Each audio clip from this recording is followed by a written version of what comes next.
إن الحمد لله نحمده ونستعينه ونستغفره ونعوذ بالله من شرور أنفسنا ومن سيئات أعمالنا من يهده الله فلا مضل له ومن يضلل فلا هادي له وأشهد أن لا إله إلا الله وحده لا شريك له وأشهد أن محمدًا عبده ورسوله يا أيها الذين آمنوا اتقوا الله حق تقاته ولا تموتن إلا وأنتم مسلمون يا أيها الناس اتقوا ربكم الذي خلقكم من نفس واحدة وخلق منها زوجها وبث منهما رجالا كثيرا ونساء واتقوا الله الذي تساءلون به والأرحام إن الله كان عليكم رقيبا يا أيها الذين آمنوا اتقوا الله وقولوا قولا سديدا يصلح لكم أعمالكم ويغفر لكم ذنوبكم ومن يطع الله ورسوله فقد فاز فوزا عظيما أما بعد فإن أصدق الحديث كتاب الله وخير الهدي هدي محمد صلى الله عليه وسلم وشر الأمور محدثاتها فإن كل محدثة بدعة وكل بدعة ضلالة وكل ضلالة في النار فيا عباد الله أوصيكم ونفسي بتقوى الله عز وجل إنه فقد فاز المتقون وجه الله بعدك مهمد الله عز وجل كذلك kumwombea sala na salama mtume sallallahu alayhi wasallam na kuhusieni pamoja na kuhusiana nafsi yangu katika kumwogopa Allah subhanahu wa ta'ala. Ya'lamu ibadallah, fahamuni enyi waja wa Allah, inna min almasail allati yahtaju an-nasu ila ma'rifati ahkamiha wa adabiha wa fawaidiha wa shurutiha an-nikahu. Fahamuni enyi waja wa Allah, hakika miongoni mwa masala na mambo ambayo watu wanahitajia kujua hukumu zake na kujua adabu zake na kujua faida zake na kujua masharti yake ni jambo la ndoa. Hili jambo la ndoa ni jambo ambalo watu wanahitajia kujua hukumu zake, watu wanahitajia kujua adabu zake, watu wanahitajia kujua faida zake na masharti yake, ili kusudi mtu atakapokuwa anaingia aingie hali ya kuwa ana maarifa ya kutosha kuhusiana na jambo hili.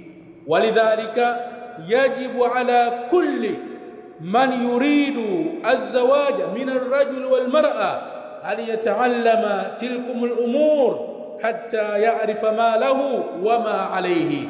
Kwa ajili ya hilo sasa inawajibika juu ya kila mtu ambaye anataka kuingia katika jambo la ndoa, sawa sawa atakuwa ni mwanaume au atakuwa ni mwanamke, ajifundishe hayo mambo mpaka ajue yale ambayo yeye anastahili kuyapata katika hiyo ndoa na yale mambo ambayo yanawajibika juu yake, kwa sababu kwenye jambo hili la ndoa kuna vitu ambavyo kila mmoja katika wanandoa anastahili apate kutoka kwa mwenzake, na kila mmoja katika wanandoa anawajibika afanye baadhi ya mambo kumfanyia mwenzake.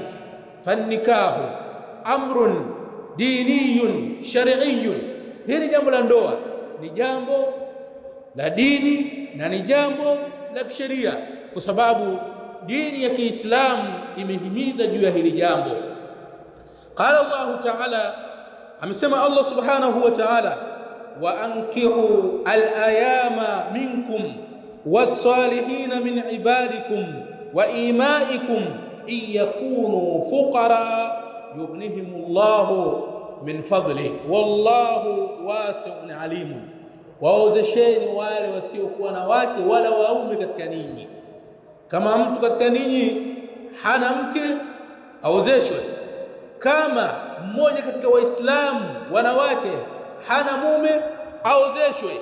Kadhalika waozesheni wale wema katika watumwa wenu na vijakazi vyenu, ikiwa wao ni mafukara, Allah subhanahu wa ta'ala atawatajirisha kwa fadhila zake. Na Allah subhanahu wa ta'ala ni wasi'un, ni mpana, ni mkwasi, tena ni mjuzi ambaye anajua kila kitu. Hii aya ikahimiza jambo la ndoa. Waqala Rasulullah sallallahu alayhi wasallam, na amesema Mtume sallallahu alayhi wasallam, ya ma'shara ash-shababi man istata'a minkum al-ba'ata falyatazawwaj fa innahu aghaddu lil-basar wa ahsanu lil-farj mkusanyiko wa vijana, kongamano la vijana, yule mwenye kuwa na uwezo katika ninyi na jambo la ndoa, akasimamia yale ambayo yeye inatakikana ayasimamie, basi aoe. Kwa sababu anapokuwa ni mwenye kuoa, inakuwa ni sababu ya kuhifadhi utupu wake, lakini inakuwa ni sababu ya kufunika macho yake. فحث النبي صلى الله عليه وسلم على امر النكاح. Mtume sallallahu alayhi wasallam akahimiza juu ya jambo la ndoa. Waqala sallallahu alayhi wasallam aidan, na amesema Mtume sallallahu alayhi wasallam pia, idha tazawwaja al-abdu faqad istakmala nisfa ad-din falyattaqillaha fi an-nisf al-baqi. Anapokuwa anaoa mja, basi hakika ametimiza nusu ya dini, na muogope Allah subhanahu wa ta'ala katika nusu iliyobakia. Kwa hiyo hili jambo la ndoa lazima likite katika akili zetu kuwa ni jambo la dini na ni jambo la kisheria, na lazima yule mwenye kuingia katika hili jambo ajifundishe yale ambayo yanatakikana yeye ayafanye katika hiyo ndoa yake, yale ambayo yeye inabidi ataamali na mwenzake katika hiyo ndoa yake, ili atekeleze yaliyokuwa ya wajibu juu yake, kwa sababu asipofanya hivyo anaweza kuingia katika ndoa akawa anafanya kazi ya kumdhulumu mwanandoa mwenzake. Na katika hili sasa lituzindua kwamba jambo la ndoa si jambo la mazoea, wala sio jambo kwamba la mtu fulani na mimi nifanye. Mtu aingie katika hili jambo aliyekuwa anajua kuwa ni jambo la kidini na ni jambo la kisheria. Kwa hiyo aingie ndani yake aliyekuwa anafahamu yaliyotangulia kuelezwa kwamba inatakikana kila mwenye kuingia katika hili jambo ayajue. Barakallahu li wa lakum bil Qur'an was sunnah wa nafa'ani wa iyyakum bima fihima min al ayati wal hikma. أقول ما سمعتم واستغفر الله لي ولكم فاستغفروه إنه هو الغفور الرحيم. الحمد لله رب العالمين، والصلاة والسلام على رسول الله وعلى آله وأصحابه ومن سار على نهجهم إلى يوم الدين. أما بعد، أوصيكم ونفسي بتقوى الله عز وجل، إنه فقد فاز المتقون. يقول الله تبارك وتعالى إن للمتقين مفازا. وجوا الله tumetangulia kusema kwamba ndoa ni jambo la dini na ni jambo la kisheria, lakini katika vitu vikubwa vinavyohitajiwa katika jambo la ndoa, ili ndani yake kupatikane yale ambayo dini ya Kiislamu imefanya sheria hili jambo la ndoa, basi inatakikana anayeoa na anayeolewa wote wawili wawe ni wema, wote wawili wawe ni watu wenye dini, wenye kuadabika na adabu za Kiislamu. Hali itakapokuwa hivyo, basi hakuna shaka yale ambayo yanayosababisha jambo la ndoa kufanywa kuwa ni sheria yatapatikana katika hiyo ndoa. Yaqulu an-nabii sallallahu alayhi wasallam, anasema Mtume sallallahu alayhi wasallam, akiwa anawazungumzisha watu ambao wana binti, ambao wanakusudia kumuozesha binti yao kwa mtu fulani, huyo mtu inabidi awe namna ipi? Tunakasema idha ataakum man tardhauna dinahu wa khuluquhu fazawwijuhu, atakapokujieni mtu ambaye mnamridhia dini yake na tabia yake, muozesheni. Khitabu hii kwa wale ambao wana mabinti, khitabu hii kwa wale ambao wanayeozesha, lazima waangalie anayekuja kuoa ni mtu wa sampuli gani, yuko sawasawa katika dini, amenyooka katika dini na tabia zake zikoje.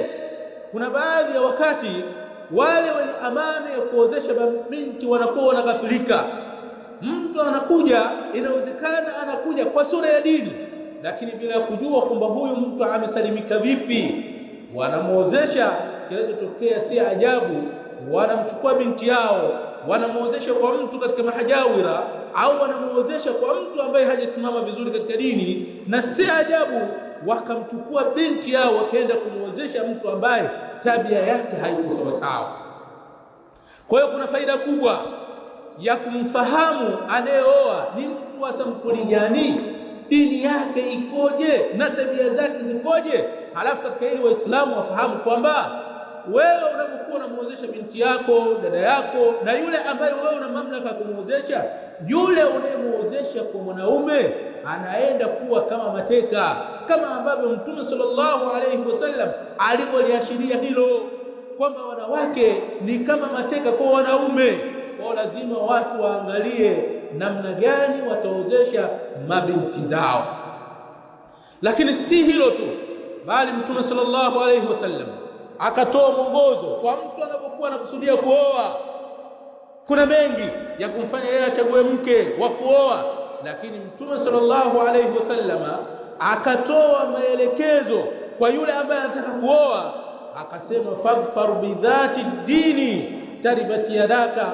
Wewe utakapotaka kuoa, oa mwanamke mwenye dini, basi ukifanya hivyo hakika utakuwa ni mwenye kupata faida, utakuwa ni mwenye kupata utajiri wa kidini, utajiri wa kitabia. Na usipofanya hivyo, basi utakuwa ni mwenye kupata hasara. Kwa hiyo mtu awe mwanamke ambaye ana dini, kwa sababu mambo mengine yote ambayo mtu anaweza kuzingatia kwenye jambo la kuoa anaweza kuondoka. Mtu anaweza kuoa mwanamke kwa sababu ni mzuri, ana sifa zile ambazo yeye anazihitaji. Hakuna shaka Muislamu wa kiume anapotaka kuoa lazima aoe mwanamke ambaye anampenda, mwenye sifa zile anazozitaka. Lakini kama huyo mwanamke hana dini, basi mwanamke aliyekosa baadhi ya sifa ambazo yeye anazihitaji lakini dini anayo, huyu inakuwa ni bora zaidi yeye kumuoa kuliko mwanamke huyu anayemwona kuwa ni nzuri lakini kwenye upande wa dini hayumo.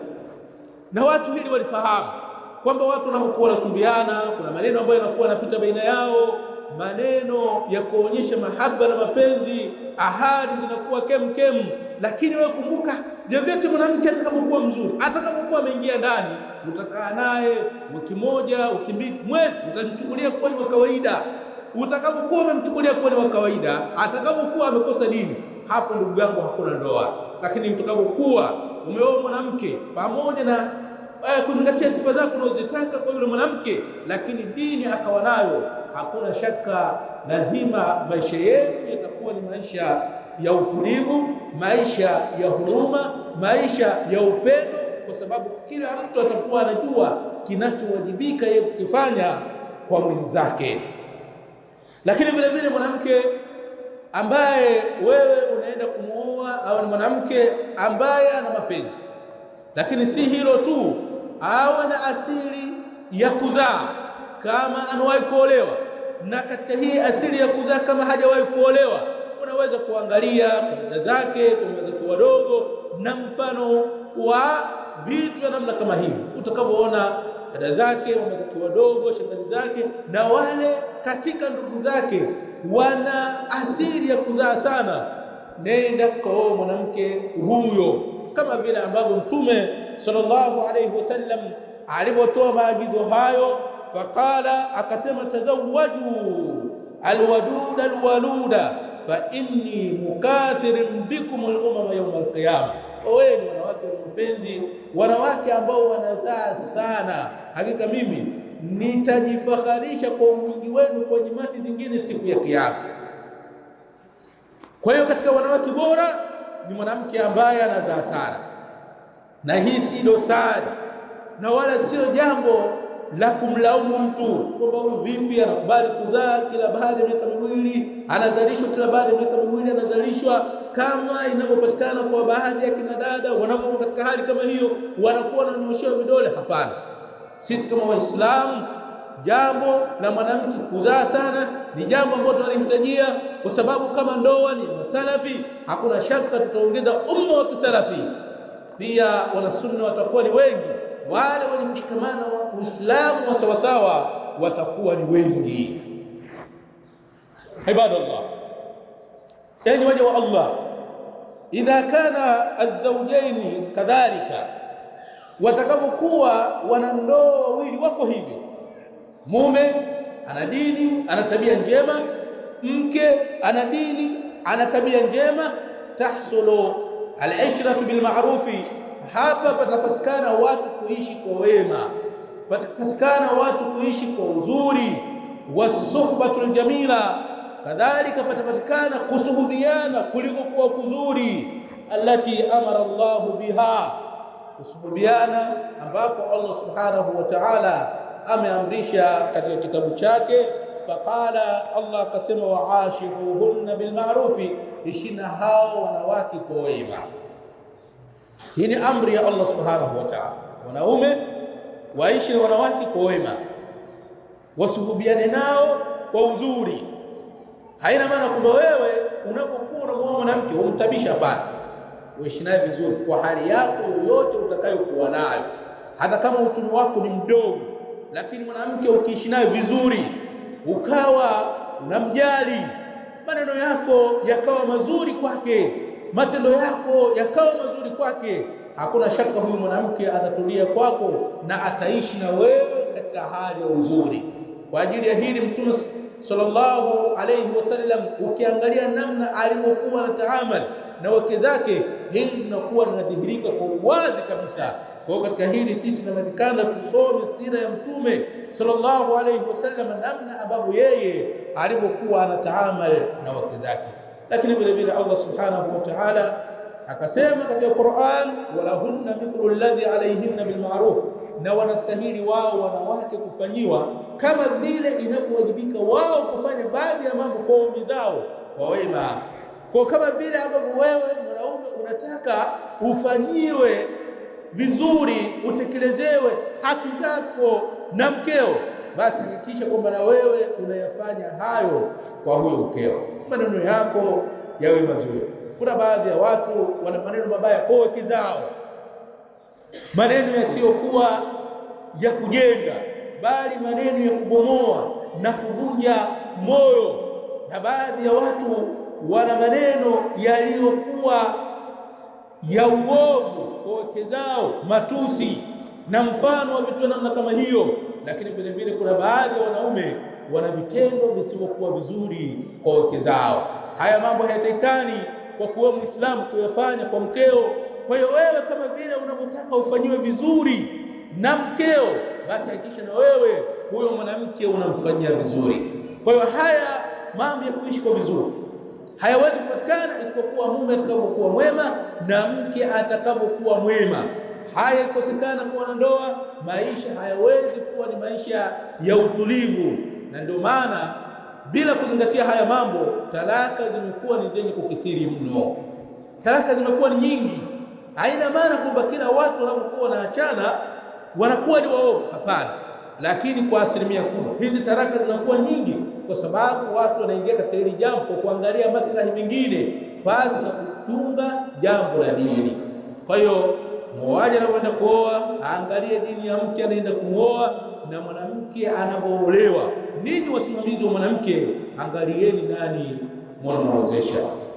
Allahumma salli ala Muhammad wa ala ali Muhammad كما صليت على إبراهيم وعلى آل إبراهيم إنك حميد مجيد وبارك على محمد وعلى آل محمد كما باركت على إبراهيم وعلى آل إبراهيم إنك حميد مجيد ربنا آتنا في الدنيا حسنة وفي الآخرة حسنة وقنا عذاب النار اللهم أرنا الحق حقا وارزقنا اتباعه وأرنا الباطل باطلا وارزقنا اجتنابه برحمتك يا أرحم الراحمين قوموا إلى صلاتكم.